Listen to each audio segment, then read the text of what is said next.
Nous allons continuer notre apprentissage et ici nous allons trier notre liste de pizzas par ordre alphabétique. Nous allons faire cela tout de suite.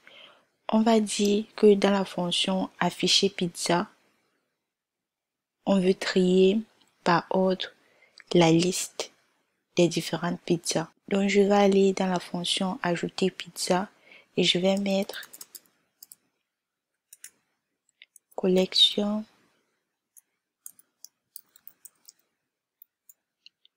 .sort. Et comme c'est une fonction, on n'oublie pas les parenthèses. Et je lance mon code. Je vais rajouter A, B, C. On a bien notre liste de pizzas qui s'affiche de manière ordonnée, car c'est d'abord les chiffres qui viennent avant les lettres. Maintenant, si je mets dans notre fonction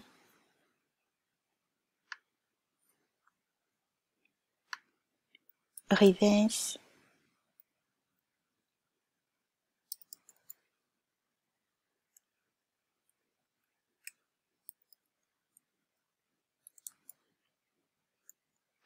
égale à true et que je lance mon code,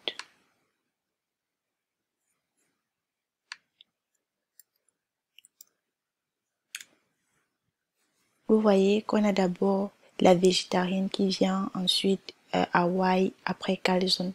En fait, reverse permet d'afficher de manière inverse la liste de nos pizzas. Mais nous pouvons faire plus mieux en personnalisant notre affichage. C'est-à-dire ici, je vais supprimer ceci et je vais mettre qui égale tri perso.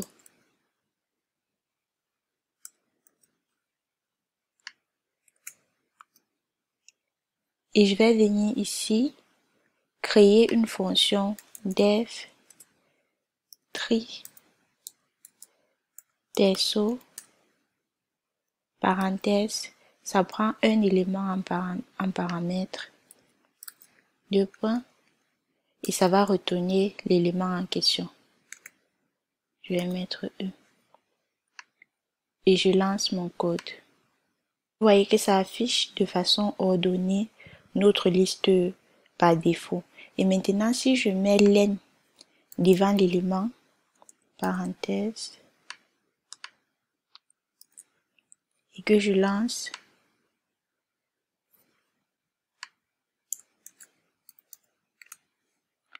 vous voyez que maintenant, on a d'abord ABC, ensuite Hawaii, ensuite calzone, ensuite 4 fromages, simplement parce que len compte l'ensemble des caractères.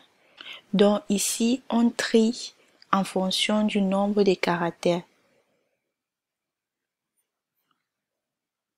Et là, on peut remettre notre reverse égale à true. Si je relance, ABC, et on a bien notre végétarien, ensuite 4 fromages, après calzone et ABC en dernière position. Donc c'était tout pour cette vidéo. On se dit à la prochaine concernant un exercice sur les slides.